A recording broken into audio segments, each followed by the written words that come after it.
move anything because it's all in the right place. Yeah, well, these will probably go. Good morning, if anybody is there. Happy Christmas! Happy holiday. You'll have to bring your chair down just a hair too. My name is B-Rad and I'm the best. All the other people can't pass the test. Okay. Alright, so we're going straight to video today, by the way. That's fine. Yeah, we're not doing our starting soon. We have a couple of new things today. Probably be a quicker stream today. Morning, Dragon Dancer. I want to be a dragon dancer. We decided to go straight to I want live to see today what dragons because who knows if anybody's going to be in today, but I'm assuming some people will stop by. They might not. I don't know if Paranormal will be in. I know she's got kids. You know, most people with She's got them babies. kids are either going to be up super early. Well, actually, probably most everybody with kids are already up and done, just about. I know I would never let my parents wait even 10 minutes. I need a lighter. Oh, thank you. Champagne. We need champagne. Over this here. So this is all the setup we usually don't include you on. Black Rose. Dog chow. Black Rose. Dog chow. Go to modernwitchuniversity.com. Oh, the spirits were talking. Oh God, this one, you get it down. You have to sit in it. Oh. Dude doesn't even know how to work a chair. I've had medical procedures this week. Be nice. Get your chair in the right spot. Yeah. And VG, you've been quiet all morning. Why are you going to talk now? I've had medical procedures. You are a medical procedure. You had to wake Sage up? That's hilarious. I would not have expected that, to be honest. But that is funny. That is very funny. I know when, for me, I did not have to be woken up. That is for sure. Because I was always full on and ready to go. Like, it just was something for me. Like, I never even could sleep well. I used to get in trouble because I'd fall asleep downstairs trying to catch Santa. So, yeah. But, I did. I wanted to catch Santa. We have our rams still. We're really excited. Goats. We did not put up a tree. We should have. We had it out. A black one. A black Christmas tree we wanted to set up, but we just didn't. It's still in the garage. So I think I'm still not fully integrated into this thing called Yule. So it's still a little uncomfortable, I think, and it's still showing itself by me not doing things that I thought I would otherwise do. But I guess it's going to take time anyway, right? Before I fully ready to integrate Christmas time back into my life, because for so long it's just been out. So I'm hoping that changes. Oops. That's exactly what I was trying not to do. Not step over. Okay, now why does my chair keep going down even further? But so yeah, we kind of moved the camera a little bit since we are back inside. It's just too cold to be outside right now. That's not gonna happen. You want champagne? We all want champagne. Is it from Champagne, France? In order to be called champagne, it must be. If it's not called champagne, then it's not from France. Ooh, so we're drinking from France. You have problems. I don't remember if I shared this, but this was the moon spray that we made during the last full moon with the what was it exercise 26 or 35, one of those two. And this is freaking amazing. Like, I am so glad we made this. It is a very nice spray, and we've enjoyed using it for cleansing and just getting things like that. So as soon as Rook gets in here, we'll do our calls, our corners.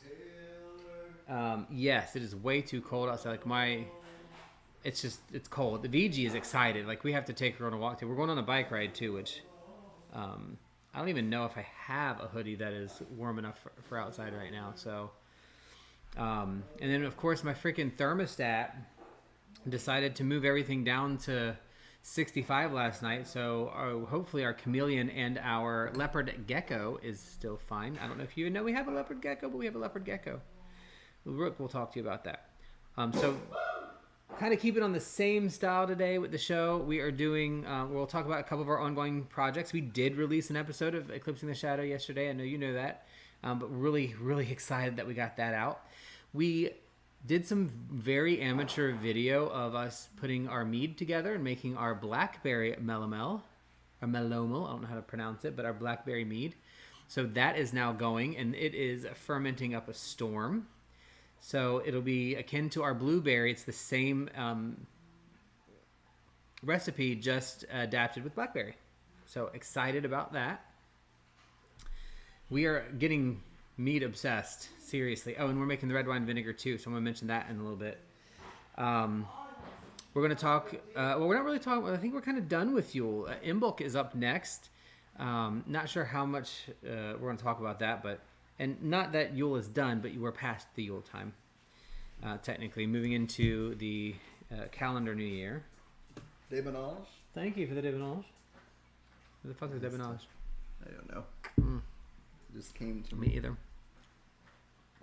talk about progress in books, which I finally made a little bit of reading progress.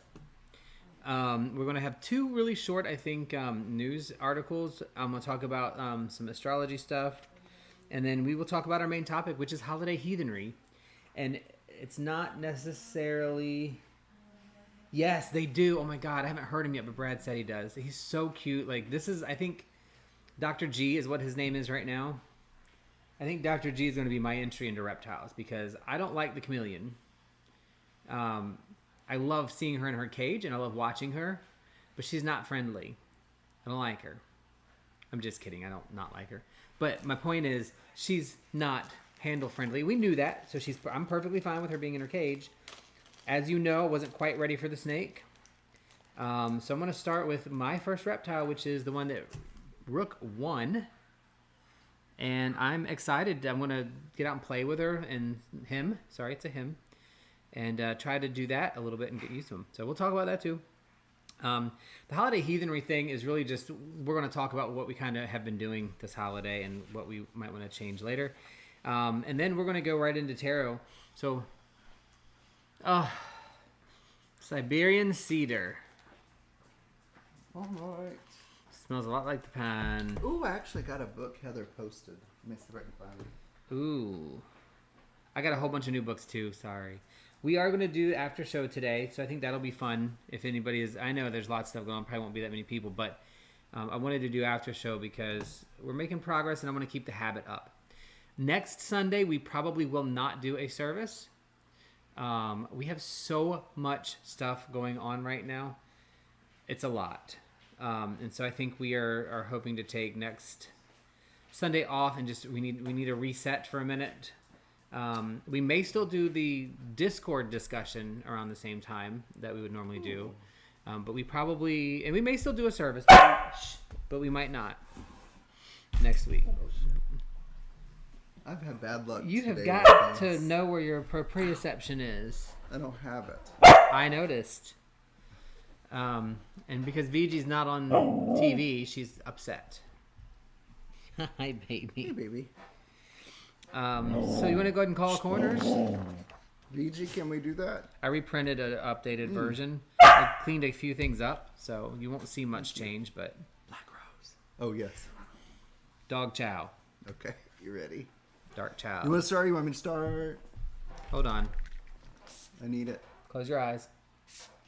You have to close your eyes because there's lemon in this one. Go ahead. Hear me, friends and ancestors from the East. Hear my voice carried on the air of clarity and truth. Watch over us as we cast our circle of safety and love.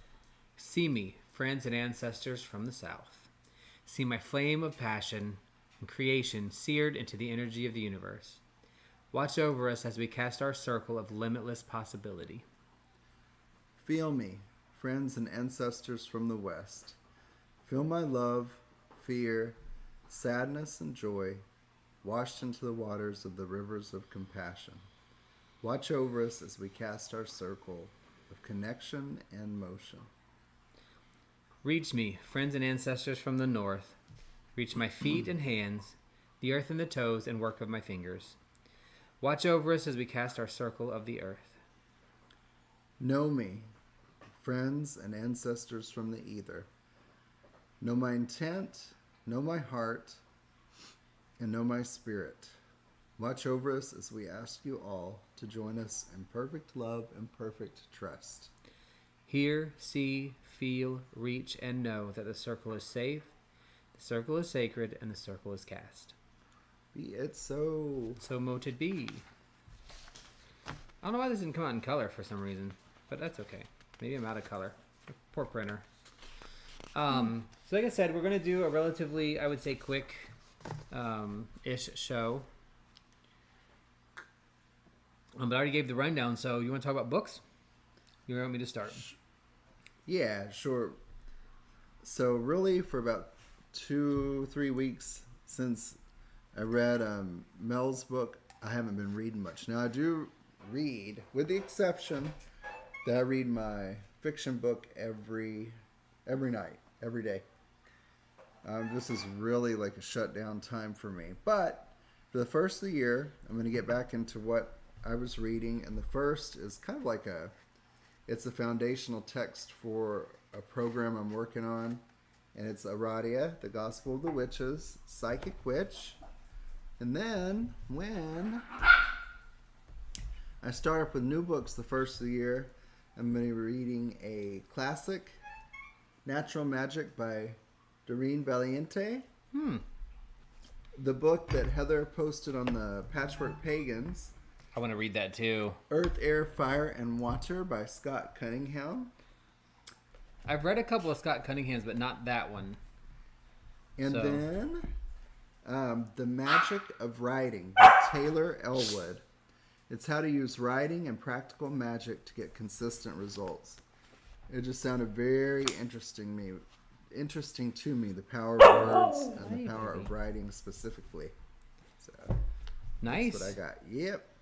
Well, I got a bunch of new books. A lot of them are older books because not necessarily wanting... Well, I do want to read them, and they'll be on my reading list. But it's more... I want to have them in my library because of their status and need, right? So I will eventually read them, but I'm excited to get back into reading a little bit. It's Finn. Finn has reverse sneezes really bad. Oh, my buddy. And, yeah, we just want to make sure that he keeps breathing because he exercises himself out really hard with them. Finn. It is way too freaking cold. Yes. I like to be on the couch with doggies and blankets and Agreed. husband and watching either YouTube videos, ID murders, or Christmas horror movies. After I get through my book, we should tell him about the two movies. Yeah. So I'm still reading The Expanse 2 on Kindle. I've slowed down quite a bit in reading just because, again, actually I've been watching a lot of YouTube videos lately, which are like learning about new things like quantum mechanics. And quantum computing and quantum energy and lots of different stuff I've been doing on YouTube. So I tend to cycle back and forth between the two. I'll do a whole bunch of YouTube videos for a while and then I'll switch over. For some reason, I've been watching this series on nuclear accidents and things, and so yeah, it's been really cool. But learning a lot about that kind of stuff. So with that, Expanse 2 is what I'm reading now. It was a recommendation by... Jockster, I think, is the one who mentioned it first. Yeah. She said it was on... She did. It's a show on Netflix, and I've heard lots of really good things about it, but I want to read the books first. Of course, you always want to read the books first. Yeah. Right? I definitely want to read the books first, and I'm definitely going to watch it because it seems very Firefly-ish, but less drama, more focused on the warship stuff. So that'll be fun. And then... I'm still reading Polyvagal. I read about a chapter or two a week. If you guys are participating in the Saturday chats, Scarlett did mention that we should postpone till after January, and I think everybody agreed after the holidays. Yeah. We missed the last one because we had to go up to... What did we do? The It ritual. was Joyce. Heather's place. Yule. Yule, thank you. Which, by the way, Close your eyes. there is. Some sacred protection. Okay, that's enough. God, that smells so good. It does. Well, I guess that cleansed my brain. Oh, it got exciting to get our mead going. We'll talk about that too. Mastering Magic, I'm almost done with. I actually went back through and found some new things that we want to do. Exercises and kind of work through some of those. So I'm pretty much asked Rook to go through Psychic Witch, and we're going to pull out exercises from there to do, and then we'll do the same for Mastering Magic and kind of work through those. And then, of course, like I said, Polyvagal. So making progress on that. When Polyvagal's done, I think I'm going to switch over with that one, my nonfiction book, to go back to Carl Jung, A Man and His Symbols, because I want to finish that. Never finished it all the way. After Mastering Magic, I don't know what's next, but it's going to be interesting to see. I have plenty of things to read. Ongoing projects. We finally put out our other episode. Eclipsing the Shadow. So we put that out yesterday, I think. I kept meaning to put it out, and I just kept forgetting. That was fun. I'm glad we did it. I am too. I mean, we'll be ready to do the next one soon. That one's shorter. It's definitely a shorter one. Sorry, I'm breaking this up to go on here. What are you seeing behind you? It looks like handlebar or something, but that's not what I see in the window. With the little creatures. See that little U-shaped thing over there? Over there. See right here? Bradley. Look where my finger is pointing.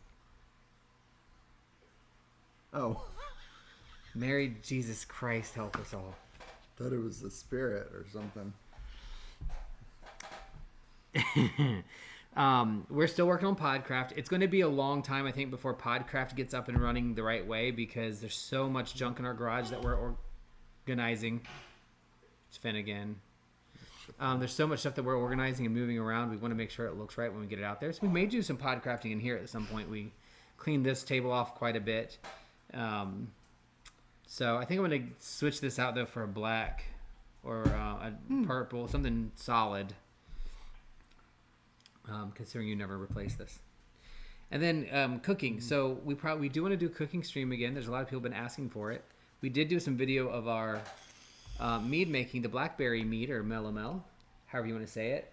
And we're going to edit that and post that hopefully soon. So that'll be another little episode that we haven't done in a while of our workshops.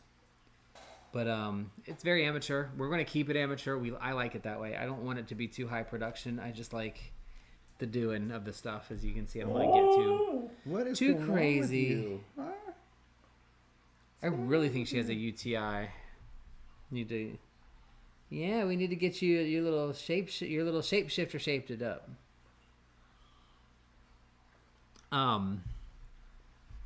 So yeah, that's the thing.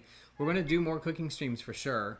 I know that when we do a live cooking stream, that they can be 4, 5, 6 hours long, because we kind of just sit and hang out.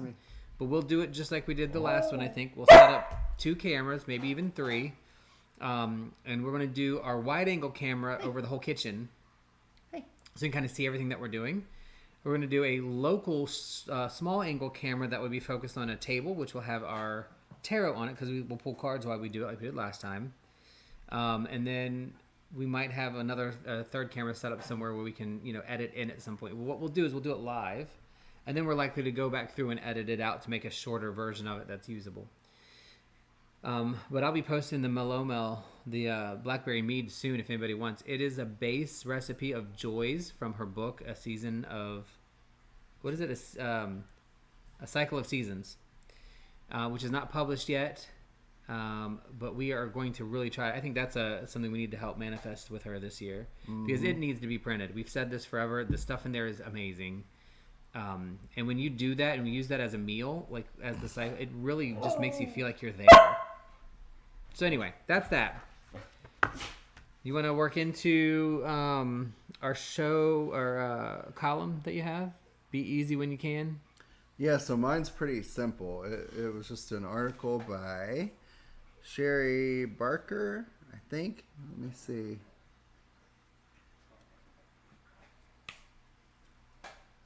Yeah, where did I get pushed to? The back page? It's always on the second page. It was on the second page when you did it. It was on the... Sir. Off of the Wild. This is our 15th Christmas together. May the Lord bless you and keep you. So, may the Lord make his face to shine upon you. Okay, Finn's okay. Yeah. So from the Wild Hunt, an article called Easy When You Can by Sherry Barker. Fiji, please. And it was just a real good reminder that we need to listen to what the earth is doing and follow her example during this time and rest like the earth beneath us is resting. Listen, rest, read, meditate, write, and be still. Lose yourself in the passing of time. The world has made the end of the year hectic, busy, chaotic, and constant. Stop working with deadlines and projects. Go have lunch with your spouse or a friend. Go to a state park. Take a drive. Research about a possible new hobby. It's about rest and fun. Only give your time to activities that are restful, interesting, fun, and non-stressful. That one and the next one are my two favorites I want to pause and talk about. I'm going to pause at where you are now, though. Stop work. Well, the last two, actually. Stop working with deadlines and projects. Yep. So, I don't know if you guys are familiar with Sadhguru, but I love watching him. And just shorts that he does, they are so appropriate and meaningful, and to hear him say them so frankly, it's just like, yeah, that's what we should be doing. And he really speaks in my ear as a druid. I know that's not his legacy, his history, and all this stuff. So if you have a moment, look up Sadhguru. I don't know if it's SAHD or SADHGURU on Facebook, Instagram, and YouTube, I believe. But man, if you listen to his stuff, it'll make sense. And it goes with this. And he literally says in one of his, well, not literally because I can't pronounce it literally or repeat it literally. I don't remember. But it's basically like, fuck deadlines. Mm-hmm. Fuck deadlines. What happens if you miss a deadline? Are you dead? No. Did you cross the line? No. Should you have timing to your things? Yes. But if it doesn't benefit who you are, then get out of it. Stop doing it. And a lot of people will say, well, you know what? Sometimes you're stuck in a dead-end job. You have no choice. Like, yes, you do. You can still go to work and choose to do things as best you can and not have the reaction that you have to it until you find something better. And he just talks really frankly like that. I would love to show a couple of them on here, but I think it'd get us kicked. Although I might still find some to react to. But he really, really does speak to that. What happens if you miss? And I love hearing it. And yes, the Indian accent. To hear him just say, "Fuck deadlines. Are you fucking dead? No." And it's just so nice to hear it. Like, that's a guru I can get behind. He's like, just pay attention, and it makes sense when you hear it. And I think that's really important. And he also talks about, that's why these make so much sense. It sounds like him. Don't only give your time to activities that are restful, interesting, fun, and non-stressful. If you're at work and you're doing something that feels stressful, you can change that to non-stressful. Oh, yeah. And how you react and move with it and how you cycle with that energy. Is it easy to do? No. Can I do it every time? Absolutely freaking not. I screw it up all the time. But is it possible? Yes. And that's kind of something I'm striving to do, is reiterating and putting my time to activities that I really want to do. A good example of this is Friday night's podcast. There are nights when I don't feel like doing it, and when I get to that feeling that I just don't want to do it, I tell Malice, I'm like, I'm not up for it. I can't. And that's it. Don't give your time, and because I can do that, it keeps the rest of them eventful and positive for me.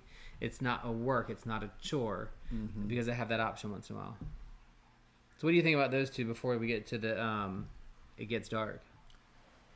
I'm sorry I took over that, but it made my mind go right to Sadhguru. I mean, I think it's very important. And why wouldn't we only give our time to things that are interesting, fun, and restful and non-stressful? And why would we do otherwise? It's because the world, I read in a... makes you feel like you have to, but you don't. In a book about hedge witchery, where it talks about the world of agreements, referring to the standards and norms that society has put on what's important and what we should value, which is really none of the things we should really be valuing. You know, Absolutely. the latest tech, you know, car or house or clothes or work or salary or whatever it is, you know. That's why would we want to do any of that stuff if it's not what we enjoy, and if it causes us stress, why would we? I mean, and I think the problem with that is people see that as a pipe dream. Real thinking that activity is outside of you. It isn't. It may be delayed though. So think of it, I'm trying to learn to think of it this way. I would say often how much I don't like my job when it's not true. I actually really do like my job.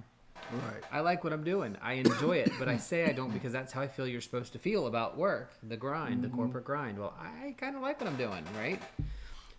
So I need to change my attitude to make it make sense. So while I don't like every single thing that I do at my job, there are things I don't enjoy as much as others. I'm taking the rest of them as much as I can to be things I choose to do that are beneficial. And if it doesn't work, then I'm going to start looking for something else. And then the third one you talk about is, and it goes with the next one too. It gets dark early for a reason. Be with the natural flow of things this time of year. Absolutely a pagan statement. Absolutely. I think that would be a really neat shirt. It gets darker for a reason. Be with the natural flow. We need to start shutting down earlier. Well, rest. It's a time to rest. That's why the days are shorter. Now, it doesn't mean that like you have to just completely shut down at 6 o'clock when it gets a little dark out. But enjoy the darkness too. Be in the darkness. It's a good time to read.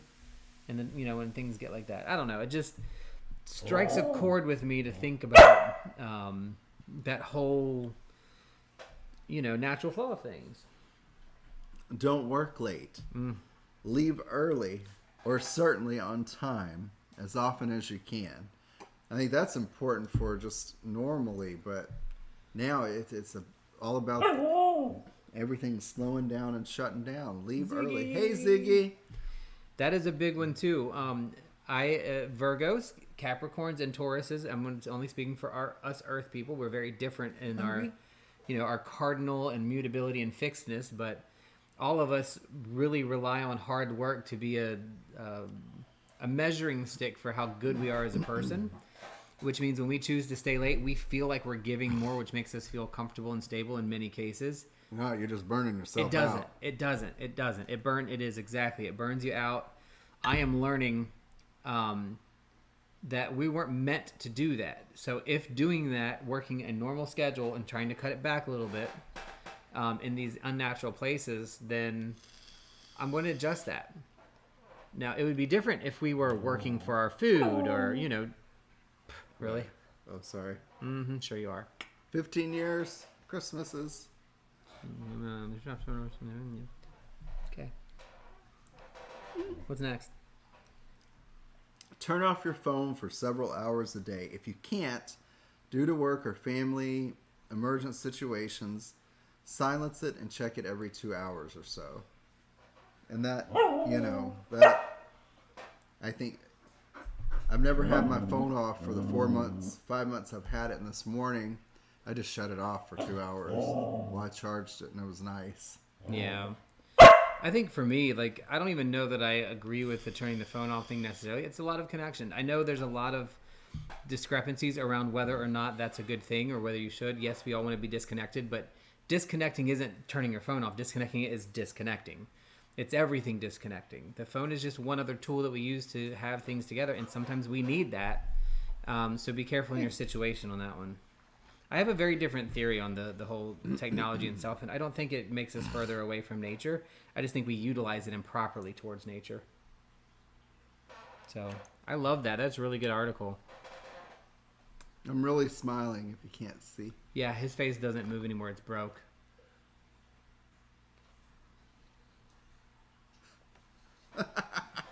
So, I don't know a lot about this next topic that I wanted to kind of mention and talk about, but I'm going to bring it up anyway. It is the amazing growth of the Christmas tree. Ooh. Now, the thing is, this was on a pagan website that I found this, but it's very Christian undertone. And the reason I kind of picked it as a topic isn't so much for the article, but because it kind of goes along with the holiday heathenry like headline. And ultimately, it's different legends around the Christmas tree. Now, a lot of us will think that there are pagan roots to many Christian rituals. And I do believe that is true from what I have read and seen. I have not researched it because research is not the same as looking things up on an article, right? So that's very important to recognize that I'm not a researcher. I've just read about. So I'm not a scholar on this, and I may very well be wrong on some of the things that I'll say, recognizing that many people are going to claim the truth for themselves. So is the Christmas tree pagan? No, probably not. Are there pagan roots to many Christian rituals? Appears absolutely yes, which I think we all know. There are some pagan roots, but there are some things that aren't. And I think it's easy to think that the Christmas tree is one of those things that started as a pagan process, and it may have, but not as a Christmas tree. Mm-hmm. So hear me out. When I was reading and looking at a couple of these articles, this particular one came up with the legend of Martin Luther, who was strolling in the woods on Christmas Eve and was looking through an evergreen tree. And as he looked through the evergreen tree, he saw stars and along the lines and said, it reminds me of how Christ descended from heaven to live among mortals on the earth. And so they decorated a tree with candles, which seems very not smart. On a fir tree, and that's how it was started. There's German histories, there's all these other histories to it, and we don't know where it truly came from. But it doesn't necessarily, Christmas tree itself didn't necessarily come from the pagan. Now, pagan Yule, Christmas time, absolutely has pagan backgrounds from what I can gather. I have heard on both sides people say that it does and it doesn't, and that there's supporting evidence for both, so I can't tell you what the truth is, but from what I read and what I feel, it appears that the Yule process thing came from a pagan background. Now, in pagan circles, Druid circles, German heathenry, God knows how long, Goddess knows how long ago, we use trees in ritual. Like, it was a big part of rituals. We use trees now, planting trees in ritual, pulling up trees in ritual. So it just goes to thought or to idea that at some point that tree was brought into the tradition of Yule and or Christmas. Now then there's the Yule log itself, which may absolutely have come from pagan tradition. I think my biggest point in even bringing any of this up is, number one, we can use a lot of data to kind of figure out true pagan history of the Christmas tradition, but not necessarily... we just lost internet, for the record. Oh. Yeah, I don't know what that's about. Hopefully it'll come back. Sorry, guys, if you're seeing a little bit of funkiness. It appears that we're having a couple little hiccups in the internet. So if you're still in, just bear with us a minute. Yeah, drop a quick line to make sure you're still hearing us and that we're still live. So I would appreciate that. Change my contacts. Okay. I just want to make sure it's still working here because we just lost and came back. Okay, thank you. Yeah, our internet has been a little foggy again lately. I don't know, it's too cold, I guess. Although I'm not going to say anything about being cold where you are, Ziggy. I'm just saying. But I think the moral of the story is that for me as a pagan, I'm not going to say that I know that Christmas is a Yule-based tradition, or I know that the Christmas tree is a pagan tradition. What I'm going to say is that my tradition tells me that this is the process, and there's no way I don't think that we can ever truly know for sure exactly what is or has or occurred back in that time. So that's kind of the thing with me for trees. There's just nothing that ties the tree from pagan rituals to the Christmas tree, and everything that we know is I don't want to say a lie, but it's a theory. And there's really nothing even to support the Martin Luther story or any of the other stories about how trees came in to be decorated. My guess is at some point, whether pagan or not, we decorated a tree because it was really pretty and it was festive and it helped us in our ritual and we revered the tree, and then it got transmuted into part of Yule with that holiday as well. But so pagan rituals, absolutely. Related, but is the tree? Maybe not. Now, I've seen some really pretty Christmas trees. I think next year we are going to try to do a all black, full 6-foot Christmas tree with either purple or blue lights. And that is going to be our Yule tree.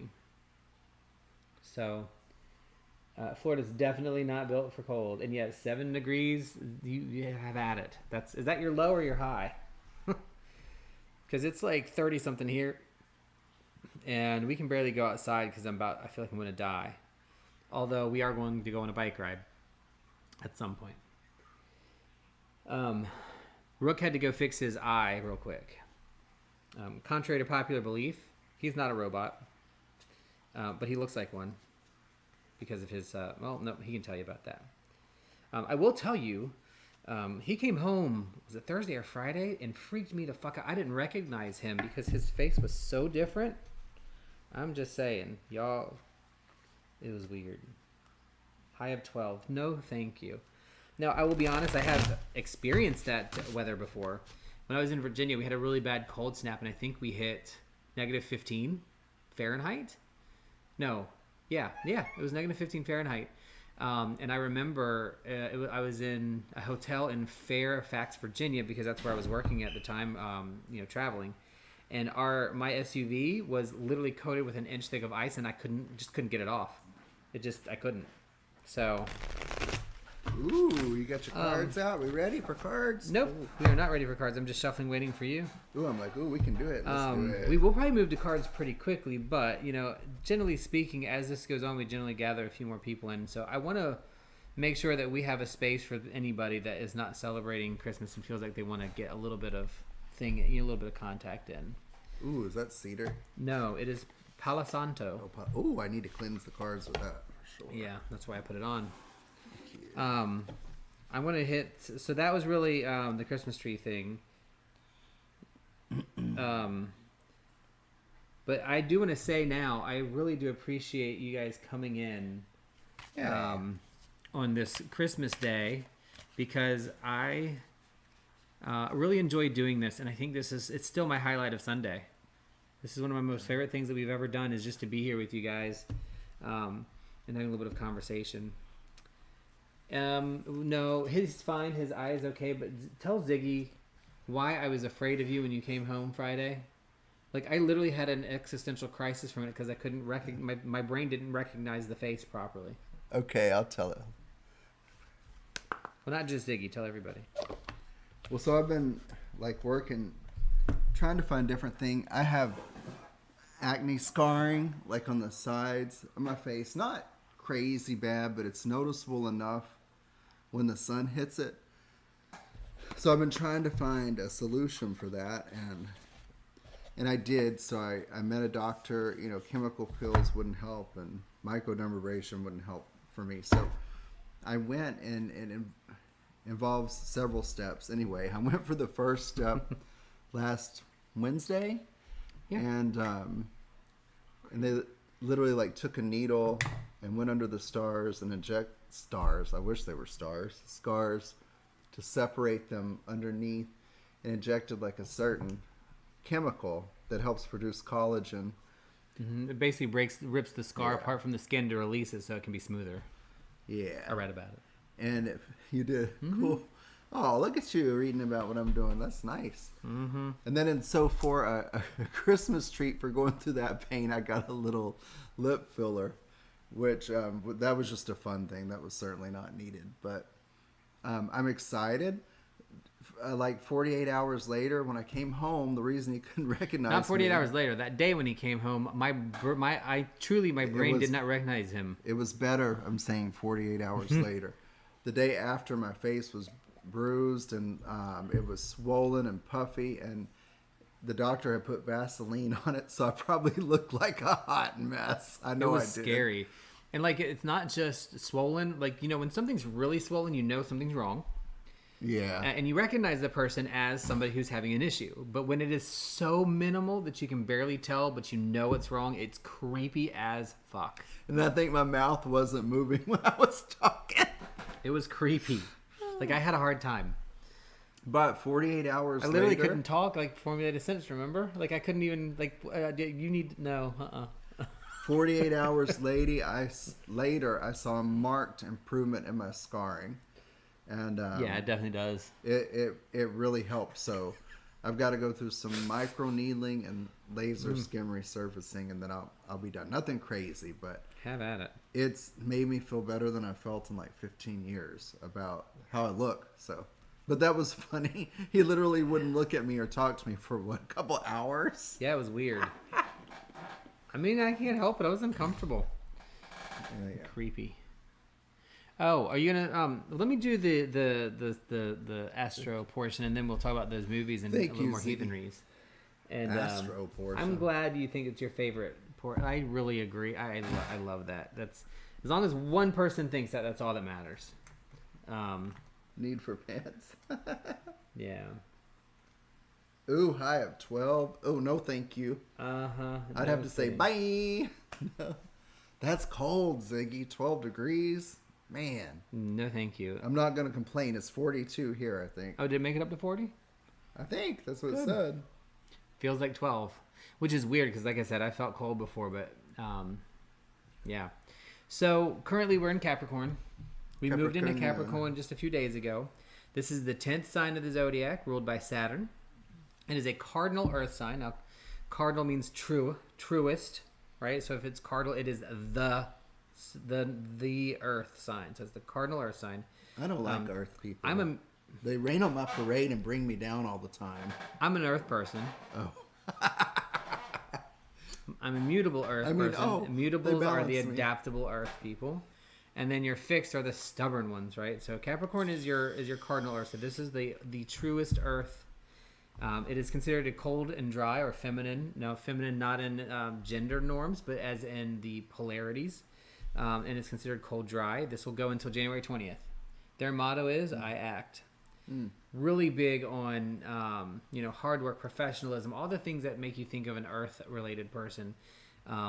They want stability. They want things to be reliable. They don't like when somebody is lazy. They don't like when somebody blows things off. If you say you're going to do it, or else a Capricorn is going to get pissed off at you.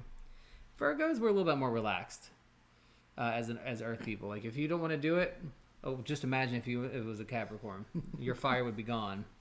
You'd have been extinguished. Oh. Just like my champagne. Oh, you want more? I get it. Yes. Wow. You like the fire sometimes. Yeah. So that makes a lot of sense too. I didn't know that, Dragon Dancer. I can see Sage as a Capricorn. It is very succinct, and things are so, because again, Capricorn is cardinal, so it is the truest sense of the earth. It is what it is, and it is that thing, and it is that thing for that moment. It can't be anything else. But then at a new moment, it can be something else. But then it's that thing for that moment, and it stays there, and it can't go anywhere else or be anything else. So things are very literal in many cases, and it's Capricorns tend to have a difficulty thinking in abstract terms. Even Virgos, well, all the Earth people, we have a little bit trouble in abstractness, but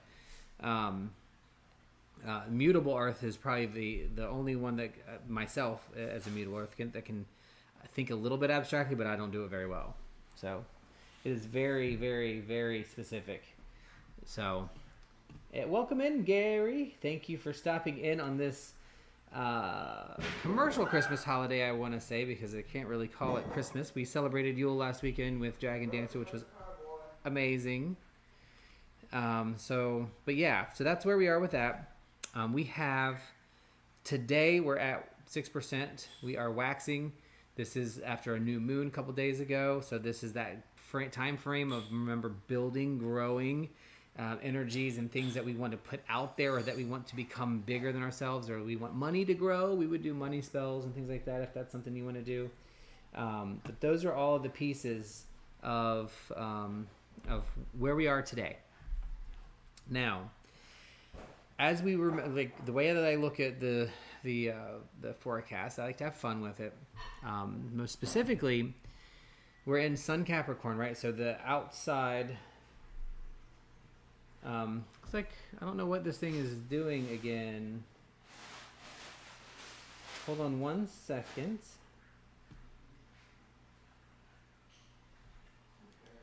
We're having some pretty technical difficulties with our our thing here. Like, I don't know why it doesn't want to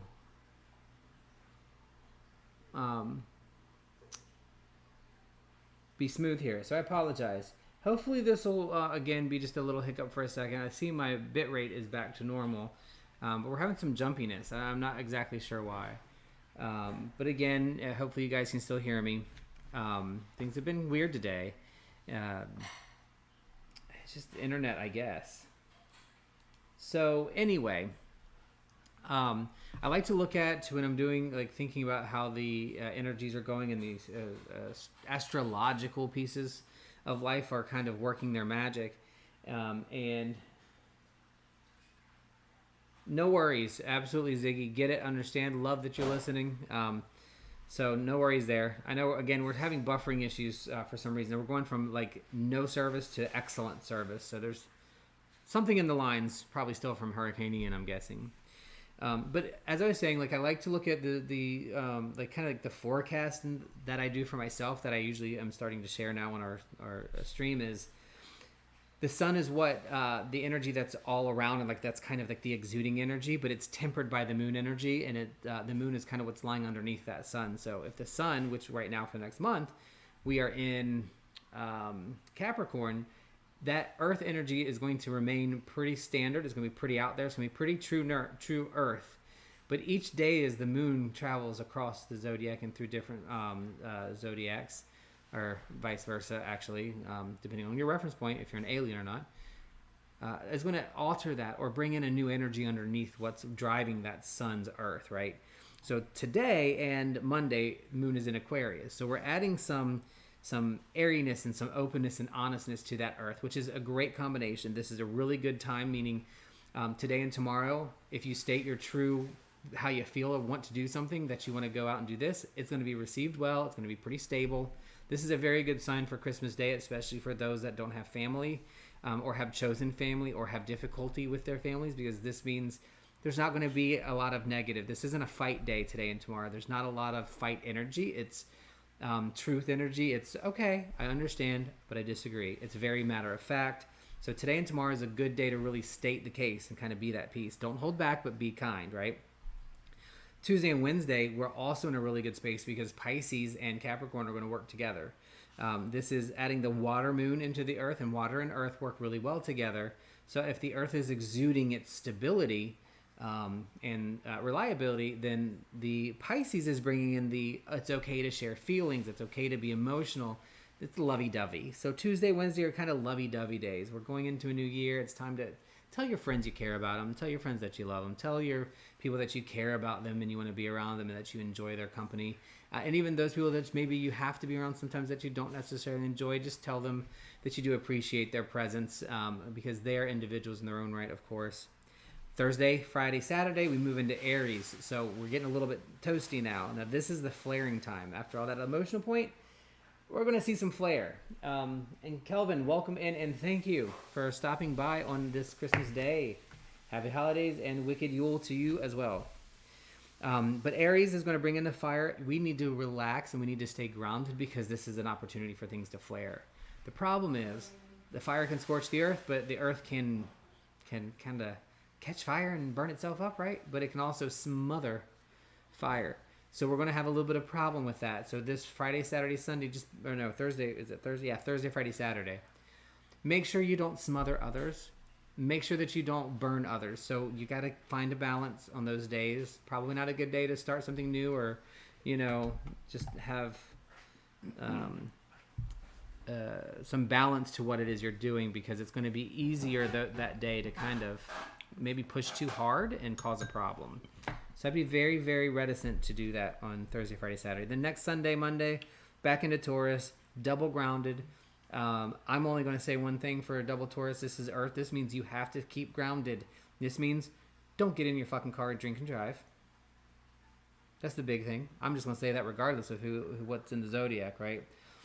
Lots of problems on New Year's for that, especially New Year's Eve. Be careful if you go out. This is telling me if you're on the fence about going out to do something, stay home. It might be better to stay home. Have a couple people over that are close to you that don't have to drive. Stay local, stay grounded, stay in that peace. Order Grubhub and drink if you want to, but absolutely. Stay home. The next full moon is 1/6. It's the Ooh, wolf moon. that's We'll talk exciting. about that at a later whatchamacallit. And then the next new moon is January 21st in Capricorn. So it's going to be the same energy because we just double earthed it. And we're going to double earth it again. So speak your truth, let it go, don't let things hold you back, move forward and enjoy it. That's where we are. Hey, Kelvin. Yes. Hey, Ziggy. Do you have a pen? Cooking. I know where one is. I can get it. I don't mean you keep getting up. You don't have to. I can fetch it. Go fetch, doggy. Oh, that's cute. What? There's a The dad. electric scooter. There's a dad and his two daughters on electric scooters in their pajamas. That is really cute. That is so much fun. And the little 3, well, she's got to be what, 5, is on the hoverboard thing. Good for you, because I can't even stand on that thing. I stand on it and I fall on my ass. She is good for you. Oh, she's so cute. Okay, sorry, y'all can't see it, but yeah, we're staycationing too on those days. I don't want to be out on the road. It's dangerous. That is really cute. And they're It is, isn't it? Aw. And they're all wearing matching pajamas. Didn't the dad have like pink ones on or something? Green. They're all like Oh, green. green? Yeah, lime green. So, but yeah, it really is a time. Don't go out and do a whole bunch of craziness because it's. I mean, people get hurt on New Year's. It's not worth it. It really isn't. And again, it's the end of the year. The earth is dark. You're supposed to be like resting and shit. You can celebrate, but To me, this is a listen house to the party. earth. House party. Yes. Pizza, Chinese What food. I want to do, if it's not too cold, is I want to open the windows and the doors. I want to play nice, fun, loud music. And if somebody is walking by and wants to stop in and have some food, they could. I do want to make black eyed peas. I haven't done that in a while. We can do black-eyed peas. Black-eyed peas.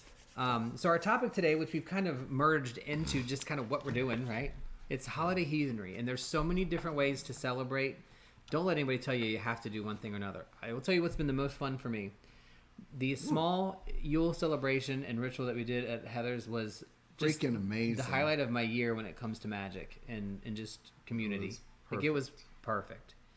I know we talked about it last week, but it is just important to that you spend some time with the people that you trust and that you have ritual with. So do that. Hey, Paranormal, welcome in. P-dubs in the house. P-dubs. How them babies? How them babies? Tell your mama I said how she doing. Hashnur. And just that was a highlight for me for sure. It was also a highlight to be able to bring the mead and test out the mead, and nobody died. Yeah, no, it was If good. any of y'all got sick, let me know. It was damn good, and that makes me even more want to make a batch every freaking month so we never run out of the stuff. Well, since then, we've got our red wine vinegar making. We have about 3.5 gallons probably of guava that is almost ready to bottle, probably in another month. We started our gallon of blackberry yesterday. And for New Year's dish, I'm going to make raspberry. We're going to make raspberry for New Year's if we can find enough raspberries, because I will not use sauces. Which I'm all about. We can use a puree or a mash from somewhere, but I wouldn't use a sauce or a syrup. And then we want to do another 3 gallons of the honey. Well, we have another 3 gallons of the honey already. The spice, that was one we just made. Yeah. But I'm kind of like being greedy. I want to make sure we get stockpiled. We do want to make another one. We thought about that, but we need another 3-gallon carboy for that. So I feel like we went like a couple months without doing one. We did. We went 2 months without doing it because we did the cider and the hurricane, but the cider to me didn't turn out right. Like I just didn't enjoy it. Yeah, I like the mead better. I do too. Which, by the way, we did video it and I think I mentioned it already, but we very amateurly videoed us making the blackberry mead. I am going to splice it together and try to make a short, and kind of post the recipe and stuff we did for that. It is so much easier than you think. I do want to make an apple mead. We did talk about an apple mead, or a sicer, is what it's called. And I don't know if citrus would do well in mead. It seems like it would. Citrus would do well in mead, but as a hint or an aftertaste. Like we would make honey mead and then add citrus at the end. At the very end, just for flavor, because it seems like the citric acid would eat up the stuff or something. Well, you're making stuff up now, but... Well, I don't know. I don't know the wordage. Yeah. No, the citric acid would potentially pause or reduce fermentation, so we would probably add that in secondary. It would abort or arrest. But, I mean, I would try it. we'd do a 1 gallon for that. The most expensive part about mead making, once you have some tools, is the honey. The honey. So, and it's about, we're paying, I think, $6 to $7 a pound. So we're trying to find a local person that would be willing to sell us a large amount. But it is so much fun. It was good and no one died. Whoop, whoop. Yes. Now, I am going to be honest. I'm going to make a comparison here, and I apologize. It's not fair to us. But Victor's Coquito, oh my God, is better than the mead. I'm just going to say it. That's still it is so good. That was my favorite drink, I have to say. Gary, yes, mead is very fun. We're obsessed with it at this point, trying different things and just mixing and matching. Best advice I think we've been given by a brewmaster is stop worrying about it so much and just throw stuff in and see how it goes. So we want to have making more at a time. So if we mess up, we'll still have some. Like the honey mead we just made, as we have learned, the longer it ages so far, the better. So much better. It's like 2 years would probably be like freaking amazing. The only thing I have to say I'm worried about, and I was told not to worry about it, maybe somebody in chat knows or I'll look it up again, is we make the mead 0 preservatives. We don't use Campden to arrest it. We let it fully dry out, so all 100% fermentation. I just don't like the idea of adding additives. So no Campden, no potassium sorbate to preserve it. Do I need to refrigerate it? I feel like I should. To keep it from growing anything, we'd have to get a fridge for mead. That's fine with me. But the brewmaster, Joy's son, Corey, said stop worrying about it. It's fine. Nothing's going to be in there. With the alcohol level of mead, it's not a problem. No. If it's something, it does give you a buzz. Now, if it was a different kind of thing, I think maybe we need to. So I probably should just listen to him because he is the expert. But I would be able to pull something in 2025 saying, oh, this is from 2021. You know what I mean? Or 2022, 2023. In a stockpile it. We need a mead cellar area-ish. We do. I know we do. Keep busting that stuff out. Where the hell would we put it? Well. Exactly. We can convert this closet. Dig a hole in the ground and put it underground. So yeah, that's how we did our heathenry. We did the Yule. We did some full moon stuff, which was when we made the bath salts. We made the spray. These were all things we did under full moon, which was pretty close, well, in the Yule time, that was part of it. We did ritual bath for Yule using the moon stuff, the moon bath salts. I bought pounds of that to make more, the constituents. We did the Yule celebration with in ritual with Dragon Dancer, and we made the mead. That's been the big thing. And we cooked a perpetual soup, which although it did break the perpetual at the hurricane, we now have it back and running. Now I really want a mead cellar area-ish. Yeah, we'll have to talk about that afterwards. Yeah. We have plenty to worry about. But yeah. No worries. Look, I'm just glad you were able to stop in and on Christmas Day, no less. Although I don't know your persuasions. Most of us aren't really Christmas people.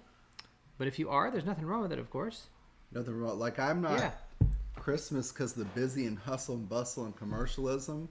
But I have to say, one thing that I really freaking love about Christmas that he hates, and I have nobody to watch them with me, is the freaking Hallmark Christmas movies. I could just sit for 2 days and watch them. That would be ideal for me on the couch with a blanket and my dogs. Mm-hmm. Even though it's the same freaking plot and story in every one, it's just like a big overdose of love and fantasy, I guess. For me. Oh, fantasy, because you don't get that kind of romanticism. I mean, y'all saw that live on stream, and I don't regret it. But seriously, I like the horror movies, which that's going to be our last topic before we go into our tarot. So we celebrate again. We're talking about heathen holidays. If you want to share something that you celebrated or do around the holidays in the chat, I'd love to see it. because we want to see how you're celebrating. And this to me is important because it's not just about a Sabbath or a Christmas or a Thanksgiving or a Samhain or any of these things. It's just celebrating the seasons year round. It doesn't have to be on a specific day. And it's fun. It's We just did fun stuff. Making the mead is really fun for us. What do you do? Share it, please. And watching Christmas slasher horror movies with a Yes. Christmas theme are a big thing. And last night, so we watched two. Last night was a very interesting night. One was more of a sci-fi, I think, right? Yes, and it's been talked about already. Somebody in chat for Await further instructions. Wait further instructions.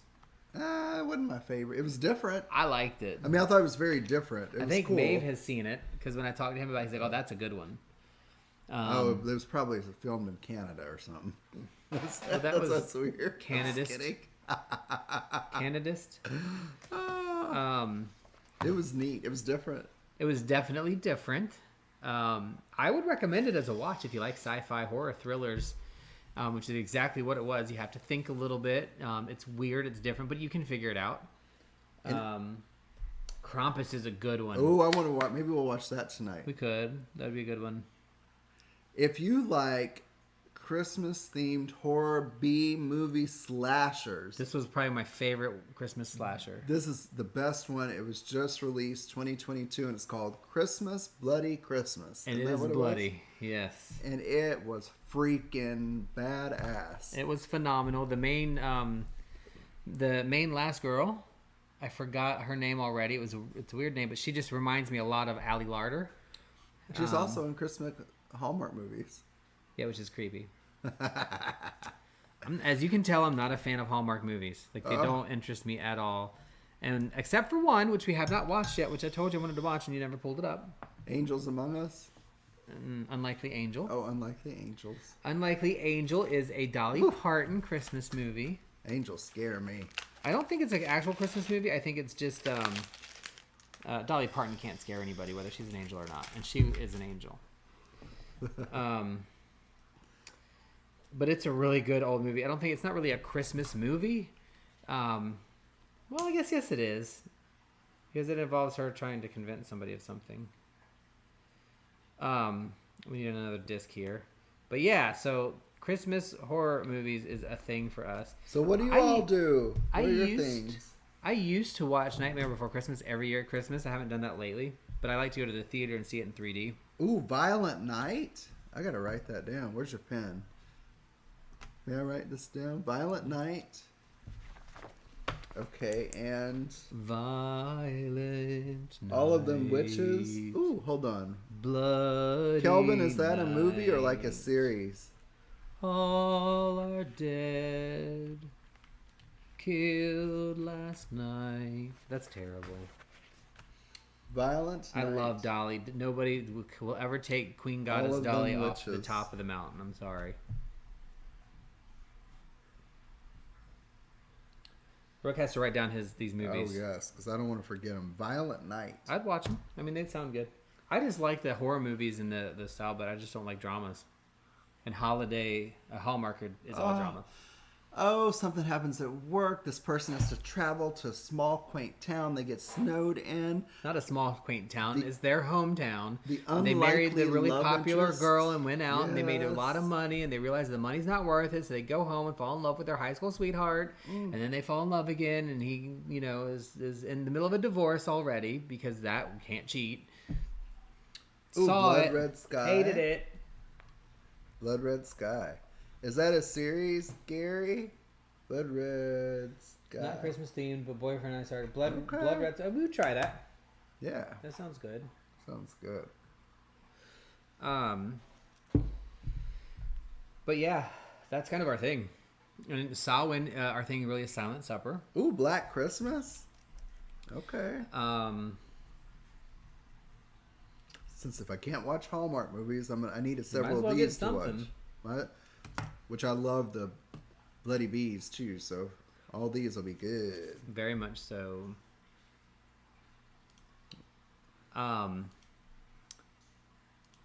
So Movie awesome. Cool. yeah, we're gonna have to check those out for sure.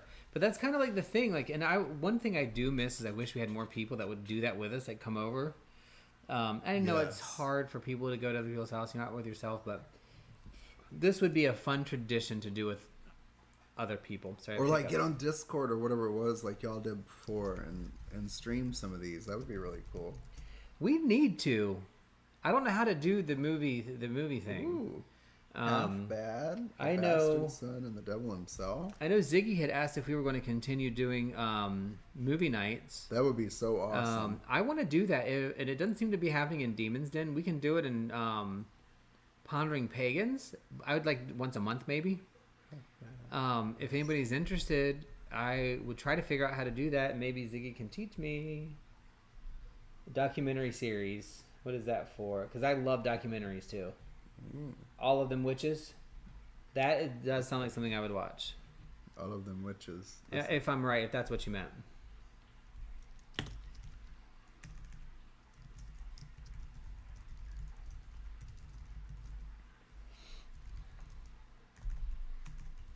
Sweet. What's this tree? Oh, sweet. All right, That Miss would Ziggy. be cool. I would What? definitely do it. That'll We need work. to pick a good day that doesn't interrupt with anybody else's stuff. And we have to pick it and be consistent. Like, if we say we're going to do it, we have to That's why I say do it once a month, and we may add one in once Yeah. in a while if we feel like it, but always once a month. Yeah. And you know what? To be honest, if we do just like with other things like this, if we do it, nobody shows up. We'll keep doing it until they do. Yeah. Or if they Consistency is don't. important. Yeah. I just don't know how to do it. Like I know how to watch it. Obviously. I'm like you. I kind of just want to have the space for people, whether it's one person, 10, or just you and me. Just having that space where people can come, because sometimes I need it. Sometimes I need the space and the energy from other people. So that's really cool. Once a month. That's 12 movies a year. Whoop whoop. That'd be good. Yeah, it'll be doable. And then we can, again, if we want to do a random one once in a while, we just do a random one. But that commitment is something we can manage. A lot of things I've learned about is keeping your commitments, but it's not just about keeping them. It's about making them in a way they can be kept. Has anybody seen? Let's see. Has anybody seen the movies? There's two of them: Silent Night, Deadly Night. And if so, is it unbearable or is it worth watching? Silent Night, Deadly Night. This is local that I'm burning. Burn that pine. Local pine. We had to turn on our pretty lights.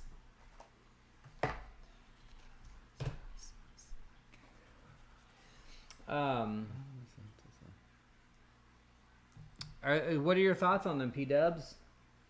PW, is it worth watching or is it like painful? Like, it's good, okay.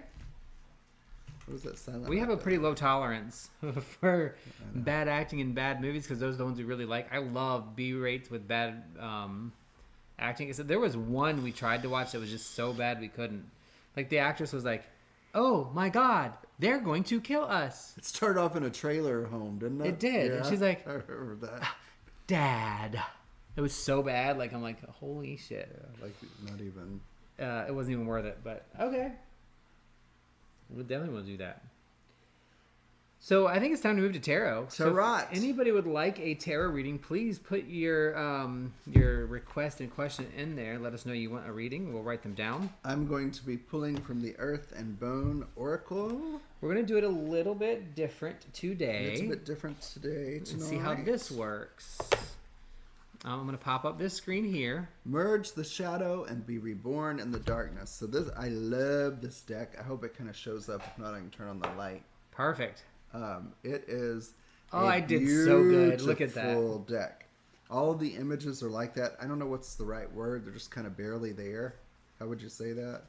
I don't know. They're hard to see, but it is a beautiful deck. But they're beautiful. Yes. And then what are you going to be pulling from? Let me see yours. Dragon Dancer. This Might Hurt Tarot. Do you want this or the box? That. This one? It's easier to see. The box is a little too shiny. A little too shiny. So as you can see, I hope you can read that, but we have moved where we're doing our tarot so that Rook doesn't have to keep getting up or moving around. That was my whole purpose. You're welcome. And aren't you going to put it in the middle of us, or no? Did I imagine I moved that? it to the side because in the middle of us, it blocks us both out. Okay. I think it makes more sense there in the corner. All right, so Dragon Dancer, yes. Ziggy General. Yeah. And then we'll be off. I watched some Evil Space Llama movie. Paranormal. Oh, that sounds really good. Wait a minute. Dragon. I would like. I need to know what the Paranormal Space Llama is. Like, I have to watch that. Paranormal on the list. This is local. I want some of this local cleansing energy. Paranormal is asking about the paranormal location in Florida. Ooh. I'm 100% sure of which. Oh, you there's speak. a huge one. There's Carishan The Corrections, yeah. National Park. There's I can never remember that. There's a city that's like very paranormal. It's like known for psychic energy, right? And I gotta look that up. I think I wrote it down on my phone.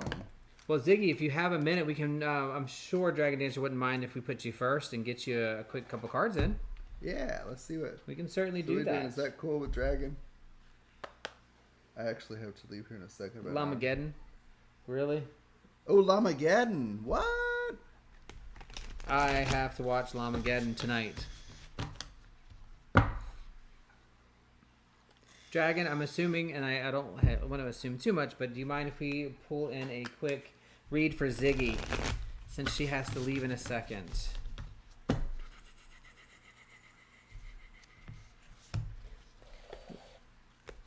So... That's fine. Do Ziggy first. Okay. All right. What does Ziggy need to know? You said paranormal. Ooh, I'll have to look. Is that something on your... I gotta check out your blog. Miss Paranormal. Alright, what does Ziggy really need to know for her day? That's exciting. You have a little bit of a drive. I like driving. Like, that's a good amount of time, an hour and a half, because it is... it's enough time to clear and feel like you're getting away and decompress. This is Mystic's card. Ziggy, I'm so sorry. Your first card is the Tower. I would assume at this point, at this stage of the game today, that the Tower card is going to come up for you because wherever it is you're going to drive, it's to take care of something. Something that has to change and something that is going to change at wherever your destination is. I don't think this is going to be like life-altering, but there's something that you're going to have to do that you maybe don't necessarily really want to do, but you know you have to do it, and you're going to have to do it because it's going to allow a much better foundation to be built afterwards. So, and gotcha, Kelvin. We'll throw you on the list here. But yeah, so something you're going to need to do that's going to change the course of things that will allow a better foundation to be built, but it is going to be done. And you're not going to have a lot of fun with it, but again, you know it's coming. You got to do it, and it'll be much, much better for you in the after. And again, I don't want anybody to forget our messages today about slowing down this time of year like the Earth and mimicking her. It maybe you have to do with that. Mm-hmm. All right. But it's going to be a full change. All right, Miss Ziggy, let's see what I got for you out of the Earth and Bone Oracle. Of course, the first card I would pull is the Tower. Rider. Okay, movement, quick decisions, progress, and excitement. See if you can see it. So this looks like a headless... It's not a headless horseman, but a horseman with a red moon behind them. So... And what I get immediately is the...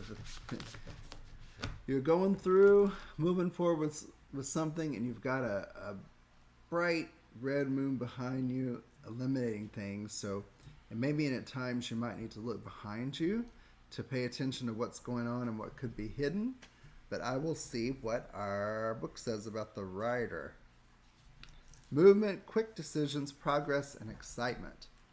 You are on the right path for your freedom. You only need to persevere and put in the work. Focus on what you love doing. We talked about that earlier. Yep. Don't let anything steer you away. Your fears are valid and relevant, but they do not hold power over you. What do you fear? That is what you need to be doing. What gives you anxiety? Recognize it. Attack it. Do it. You are learning how to strategize. You're beginning to understand where action and energy need to go to be self-sustaining. Your spirit guide is saying that you need to practice meditating more often or clear distractions to create a stillness and a space to hear them. You may be blocked by electronic devices, we kind of talked about that too, or distractions and too much opposing energy that is getting in the way.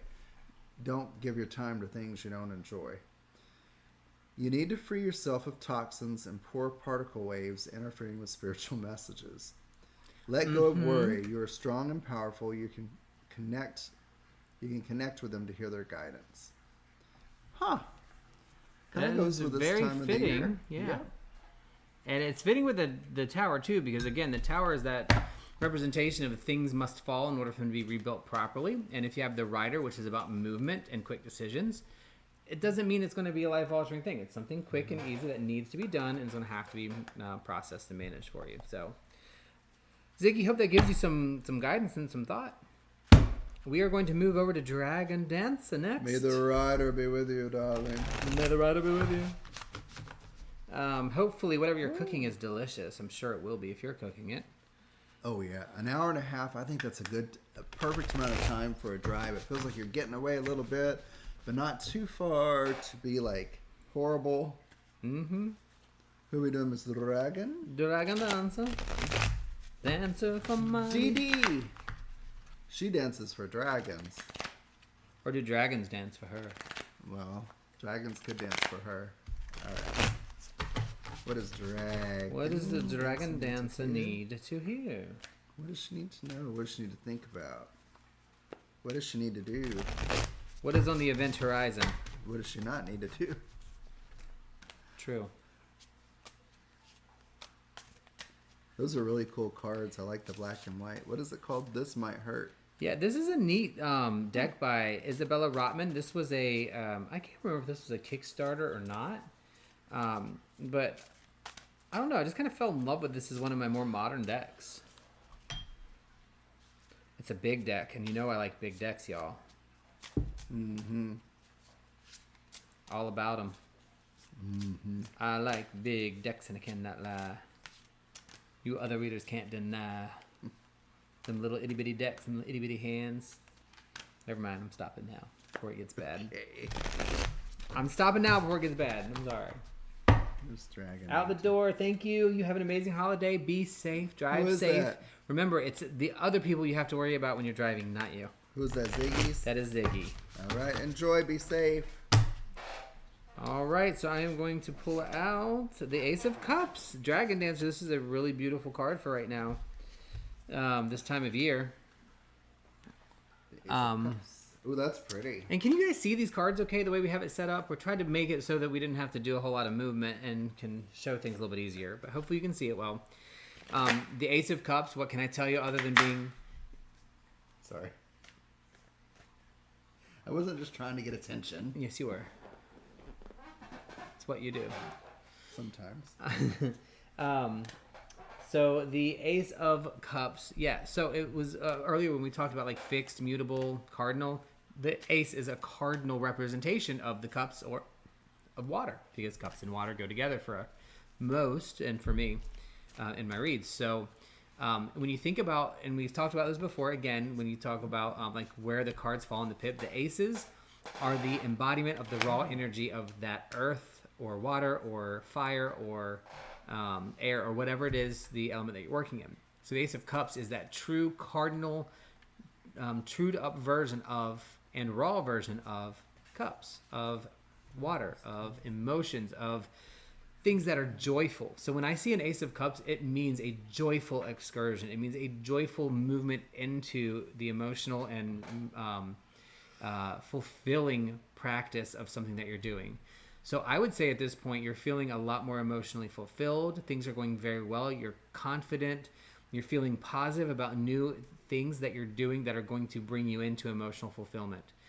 The Ace of Cups does represent the beginning of something. So it does also mean that when you're beginning something and joyful, you can expect that there will be some non-joyful times that are going to come too, but your end result is going to be a positive, forward-moving, happy thought process that's going to keep you going in a way that makes you comfortable and emotionally satisfied. Awesome. That is the Ace of Cupids. For you, my lady Dragon Dancer, I pulled the Conjurer.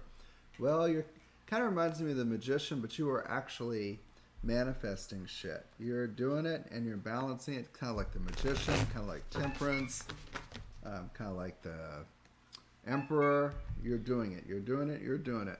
The keywords are higher self, subconscious, influencing, and creation. You have the power. Take comfort in the fact that you have complete control over anything you want and that you must change inwardly before you can see it externally. You are the vessel and the instrument of the Creator, capable of manifesting everything you desire. Thus, the transformation begins within you and is carried out by the exterior universe, aligning itself to fit your needs. That is what you are the creator of your universe means. You have the advantage. However, in order to seek out the change we desire, we must meet the energy and entities that can assist us in order to become aware and recognize that change is required. We cannot change unless we consent to the influence. It is all within us. There is a universe within us, and each reality is different and unique because each person is different and unique. When we engage with energies apart from ourselves and acknowledge that they have their own essence that we interact with internally, we operate with a better understanding and capability of influencing our reality. Love it. That card. Was it Conjurer? Is that what that was? Yep, Conjurer. Like sorcerer, right. like. Hopefully that gives you some guidance as well, Dragon. I'm glad that seems to resonate with you. Paranormal is up next. Miss Paranormal Witch of the Willow. And we will get started. I think Rook is going to pull a card first on this one.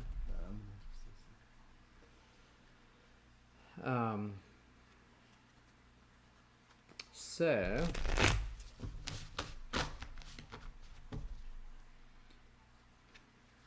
Okay, let's see. Miss Paranormal, did my lady have a question or?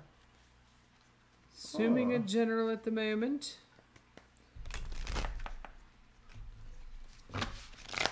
Did you have anything specific, PW? Anything Pacific? Anything Pacific. You're welcome, you're welcome. I'll just get to shuffling and see what they say. General. Okay. If y'all wonder why I keep looking off to the side here, that's where my studio monitor is for the stream, which is new. Well, we've had it for a long time, but new in use, and it's been very helpful for me to keep up with stuff. What does Paranormal need to know? What does she need to know? Oh, look what just popped up. Oh. Knight of Swords. For your motorcycle. Oh, yeah, that's true. Very true. See?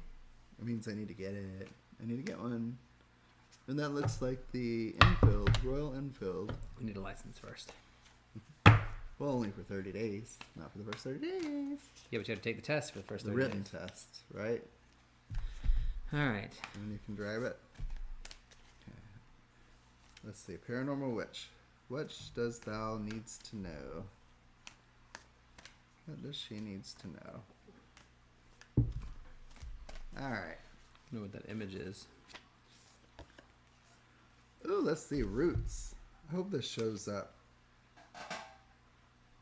Roots. It kind of goes...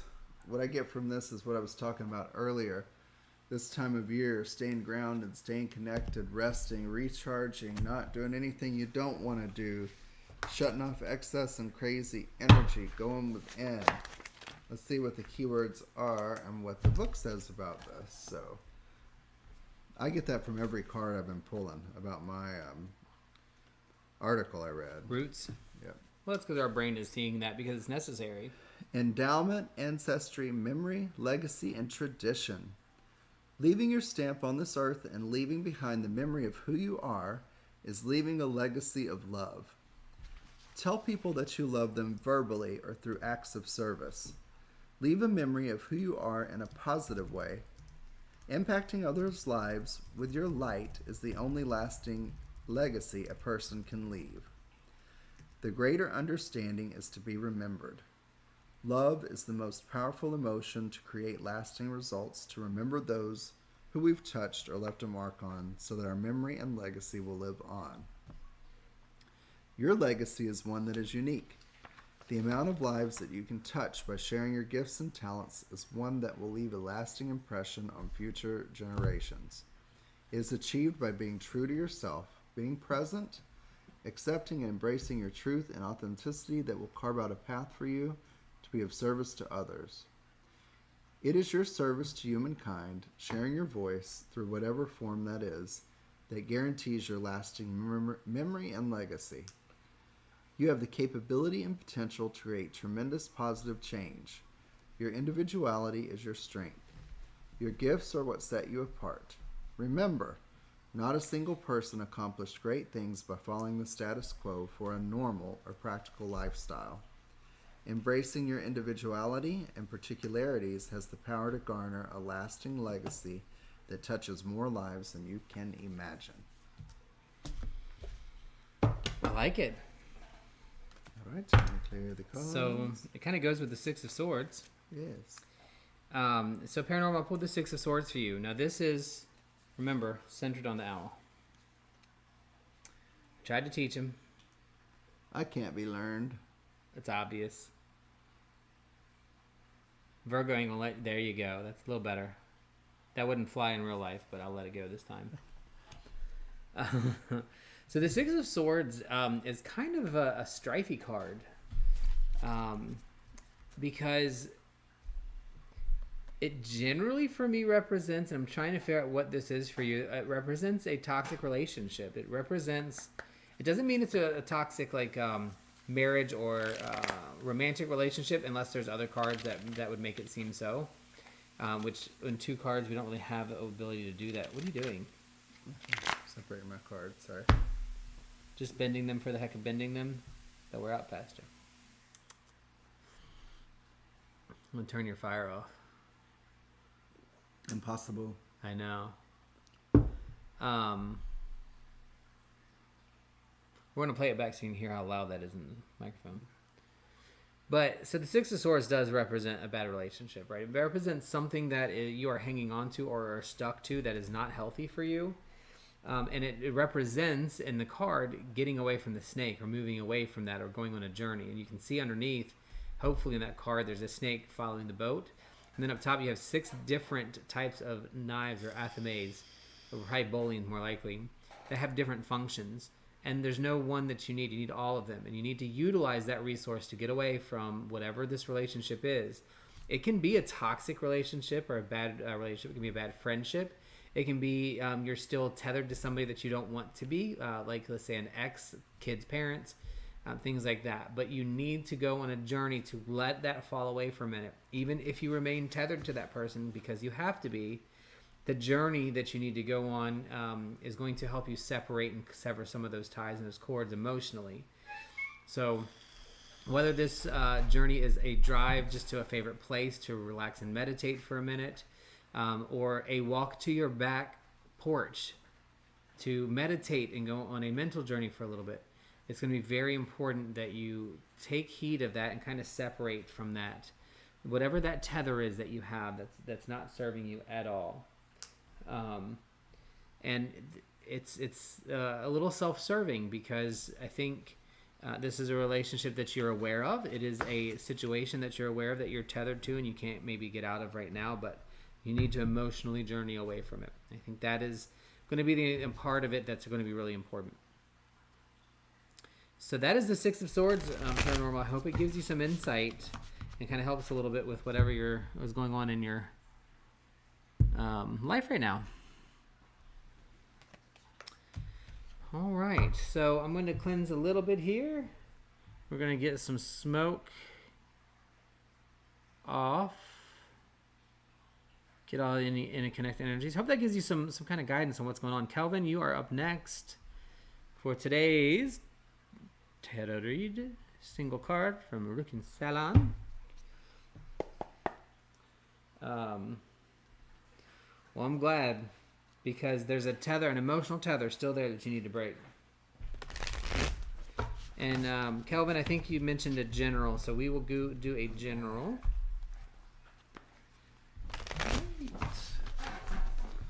Work, even on Christmas. If you're not in it, don't go in healthcare, everybody, unless you really want to be available every day, literally every day. I checked mine this morning. Had No to do matter some, your birthday, holiday, Christmas, never stops. updates. When you're putting stuff down, be careful about putting it under there, because you're starting to move everything into that little section. I'm trying to keep it separate. I know. God. Jesus. Shit. Worst thing ever. You okay? I'm just resentful of work on Christmas. You'll be alright. It's just like, All right, so let's get a Kelvin card out here, because a little bit of smoke off there, because I got a little bit of my own energy in there, and I want to pull that out, because we are connecting right now to Kelvin, so we can get a good universe card from this deck here. We want to get a good connection. Let's see what we got on this cut. The moon.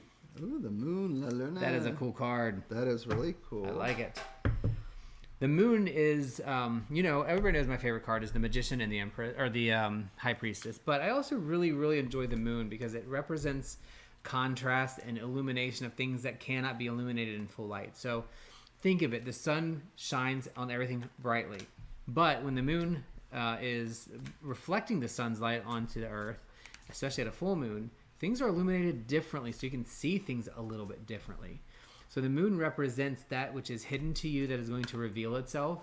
It also means that you need to kind of look between the lines of things and let your eyes and your mind adjust to something that's happening between the things that you see.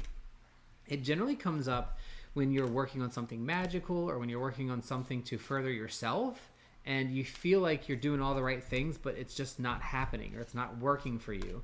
And so the moon says, let's go in between and let's start looking at those little bits and pieces, because that art that's in between the science is what's going to make the difference of success for you or not. So whatever it is you're kind of working through right now or working on, you're seeing it really well. It's bright. It's right in front of you. It makes sense, but something is missing. And you need to look at the in-betweens, the arts, the little pieces that most people or many people miss, in order to get a fulfillment out of it and to make sure that you're on the right track. This generally, with the moon, speaks of something that you are doing in your personal life. It can be work-related. If it is work-related, then it'd be very specific to an individual or somebody that you're working with in a group. But this seems to me to be personal life, maybe even spiritual, like personal awakening or journeying that you're doing, that you're like learning the stuff, you're doing the stuff, but something's missing, and it's because you need to see what the moon is illuminating in between, not what is right in front of you for it. So hopefully that gives you a little bit of direction there. And then Rook will pull his card. All right. And see what we get. Wayfarer. Ooh, that's a pretty card. That's a cool card. Let's see, Wayfarer. I hope these kind of show up. It's a skeleton. It's a little bit of an older, maybe a wiser man with a white beard. And he's walking with a lantern, kind of like the hermit. But the words on the card are contemplation, search for truth, inner guidance, and introspection. So I think this is just, something you really, nobody can give you the answer for. If there's a question you have or an issue you've been dealing with, you really gotta to think about it on your own. So for the Wayfarer, don't be afraid to walk away from things for a fresh start. Choose a path. Do not avoid what scares you. Do not spread yourself thin. Pick something that lights you up. We talked about that earlier too. Say no to things that are emotionally unfulfilling or draining. Follow your heart.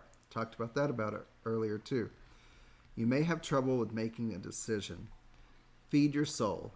The moon. Continue to search for deeper meaning. You are divinely protected and guided. Pick which option is the most emotionally fulfilling.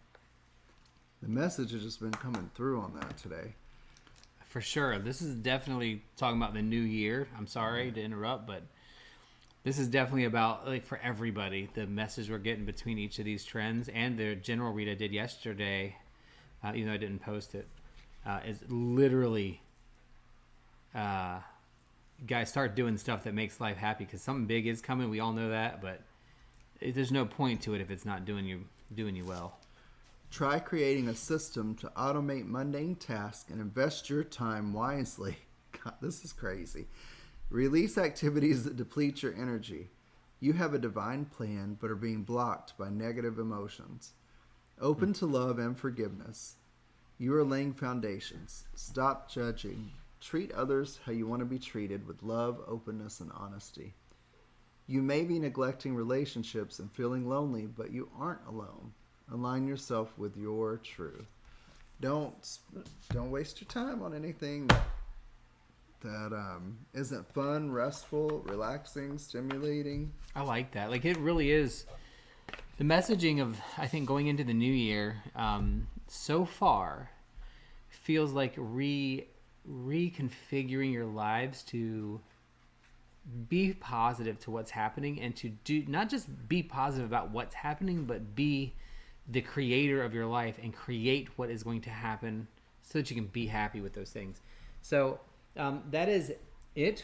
Hopefully that gives you some guidance, Kelvin. I don't know if we'll do one last call if there's anybody who wants a read. We're heading up here on 12:08, so a little early, but if there's anybody that has not had a read that would like one before we hop off here, please drop a line in the chat. We didn't do our tarot yesterday because we did post the Eclipsing the Shadow, and I haven't been feeling 100%. I do feel much better today, but I just haven't been feeling completely well. Probably still some vestigials from quitting all of the soda that I was drinking. And while I feel a shit ton better, still am getting the headaches more common than I was, and more frequent than I was. So hopefully that'll kind of pull back a little bit. So happy about that. And yeah, so that's where we are with that. Do stuff outside. We have really, really worked on doing outdoor things, like riding the bikes and doing some things that are helpful to getting us reconnected to the cycles and the energies, and literally just going outside, seeing when the sun rises and when it sets, being a part of that cycle, go out at night, doing those things. Very helpful, I think, at this point. You got a birthday coming up. Sure do. I think that's right at the very edge of Capricorn, huh? I think Capricorn goes usually till the 21st or 22nd. So,